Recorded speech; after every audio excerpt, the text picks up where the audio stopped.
Hi, my name is Ford Henry, and today I'll be talking about the Japanese internment camps and how it's affected not only Japanese Canadians, but Canadian history. The Japanese internment camps were established after Japan bombed Pearl Harbor on December 7th, 1941. And after this attack, many feared there could be possible Japanese spies hiding among the communities. So Prime Minister Mackenzie King and the Canadian government, they used War Measures Act that allowed them to take all Japanese Canadians away from the coast to be relocated into these internment camps for 3 long years. And as if that wasn't bad enough, all Japanese Canadians' possessions and properties were seized and sold.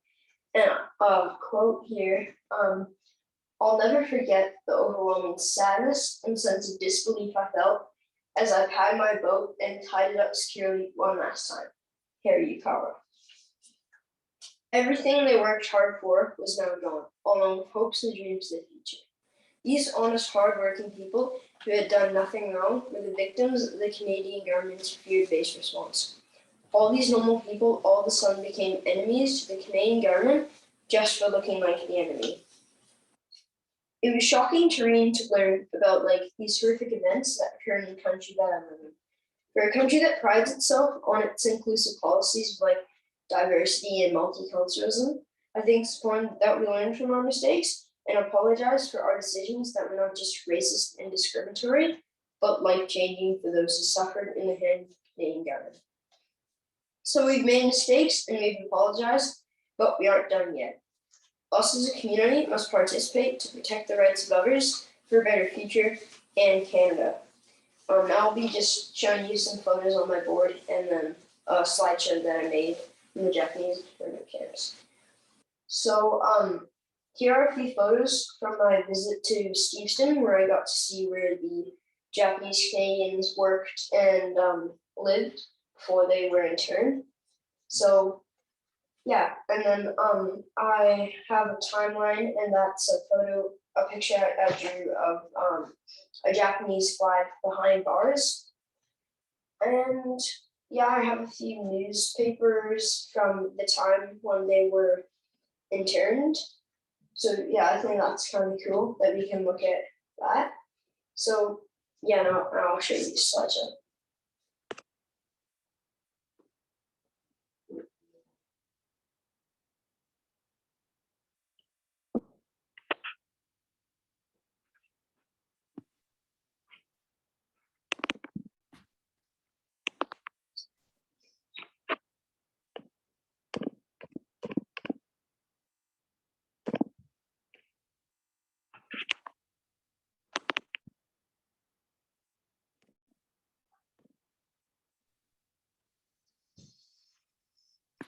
Do you have the slideshow? Yeah, I have the slideshow. I'm just sharing the screen. It's not for. Oh yeah, for sure. I'm just trying to put that right now.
Yeah.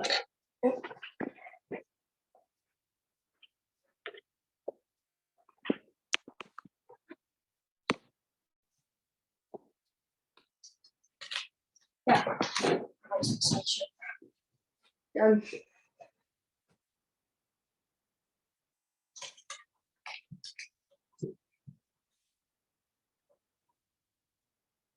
Yep, that's it.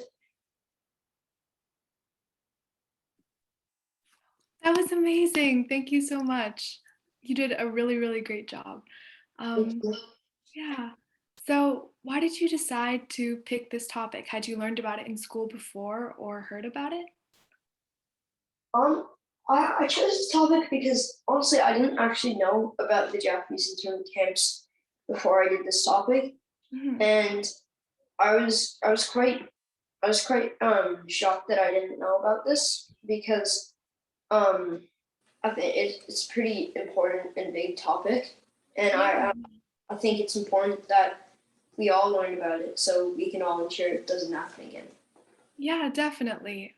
Did it change your perspective on Canada learning about that we had this period in our history? Well, I knew that Canada had done stuff that we regret, such as residential schools, Mhm. but I didn't know about this, so I was, as I said, quite shocked, and I wanted to learn more about it. Yeah, yeah. Why do you think it's important for students like you and for all of us to learn about Japanese internment camps? Well, I think so. We can acknowledge those people that were interned, and we can also make sure this doesn't happen again. Mhm. Yeah, definitely. It's so important to learn about history because we can make sure not to repeat our mistakes. Um, Mhm. do you feel like um, you can see the relevance right now? Are there any like current events that you've been looking at where like the issue of like human rights has come up, like similar to Japanese internment camps? Um, I think, yeah, I think with the whole yeah, I see some repeats, yeah, in the history, yeah. Yeah, human rights is always like a really important issue, like not just in Canada, but all around the world. And like you were talking about residential schools too, like they just uncovered the like unmarked graves of residential schools in Kamloops. So yeah, it's really important to keep learning about history so we make sure not to repeat the harm that we committed. Could you tell me more about your visit to Steveston and why you wanted to visit in person and what you learned from that? Yeah. So I visited Steveston, and I think I really enjoyed my visit there. I think it was a weird vibe standing like in the places where they stood. Felt like if you Yeah. turn back time a bit, like they Mhm. just be a working family. So it's Yeah. sad, and it was quite cool to know. They labeled everything, and you could see like the beds where they were. Like you could see the equipment that they used. It was it was a cool experience for sure. Hmm. Yeah. Do you feel like you learned more from visiting in person rather than just like looking at sources online? Um, I think I think the sources online, um, because I went there. There's it didn't like the sources online explain everything. Mhm. Like they explain where all they were, and like Steveston didn't, but I think Steveston was definitely a crucial visit to my Yeah. project. Yeah, it's like really valuable to actually experience like what they experienced. Kind of Hmm. get a whole new like level of knowledge from that. I Yeah. really love that you have so many like newspaper clippings. That's so cool. Where did you find them? Uh, Most of them were just on Google Images. Yeah. Did you feel like, why did you feel like it was cool to look at newspapers from back then and learn from them? Well, because I think there's lots of things that were said, um, like such as this photo here, lots of racist comments were thought and said, but these newspaper articles are published across the whole country. Yeah. So I think it's like this photo being sent to every house in the world. Mm-hmm. So I Yeah. think, yeah. Mhm. Yeah. Do you feel like by spreading those kinds of like racist messages on the news that made Canadians at the time kind of feel more tolerant towards the fact that we were interning Japanese people, like because of the news? I'm not sure. I think I was quite shocked that anyone would like say this and do this. Mm-hmm. People just because they look like the enemy. Yeah. I think it definitely like I would hope and I'm pretty sure that there's some Canadians that did not support Prime Minister Mackenzie King and the government's decisions. Mm-hmm. But I think quite a few were felt tolerant, as you said, to this decision. Mm-hmm. Yeah, and I bet it was like really difficult if they were against it to kind of oppose it because it was so much bigger than them. Like there was a whole world war going on, and kind of so Yeah. many countries were fighting against the Japanese. And yeah, all these like in season, it really showed like how they were completely innocent. They worked so hard every day, and they didn't gained little for Yeah. their families, but they kept working. And it was already racist before they were interned. So I think for them to be innocent and then to be interned for looking like the enemy is very like it's something that should never happen to anyone. Yeah, definitely. It's definitely very hard to like learn about and hear about that all these things happened. Mhm. What do you think was the most challenging part of your project? The most challenging part, um, well, I think the most challenging part was probably to find the right answer because different books and different websites say different things. So it was really hard to pinpoint the exact date and the exact amount of people. I Mhm. think that was one of the most challenging things. It's always I remember when I was doing my like heritage Fair projects too, it was hard to like fact check between sources when I got Yeah. different like information. Yeah. Yeah. Um, why did you decide to do like a drawing of the Japanese flag behind bars? Well, I think I really like it. I think it does show that it wasn't a prison for bad people. It was a prison for Japanese people that were innocent, and I think it symbolizes that all like Japanese people were interned, not with a whole bunch of different people. Like it wasn't like majority of them were Japanese; they were all Japanese, Mhm. and none of them had done anything wrong. Yeah, exactly. I really like how instead of like people, it's also just a flag. It kind of shows how at that time Yeah, they weren't really viewed as people, just yeah. for like cultural identity. Yeah, I really like your drawing too. It's really great. Thank Um, you. yeah. And how did you make your slideshow? And why did you decide to like do a slideshow? Um, well, so we had a few options of what we could do. And I think I was thinking about making a model, but I think a slideshow um is more engaging, and I think it it's almost like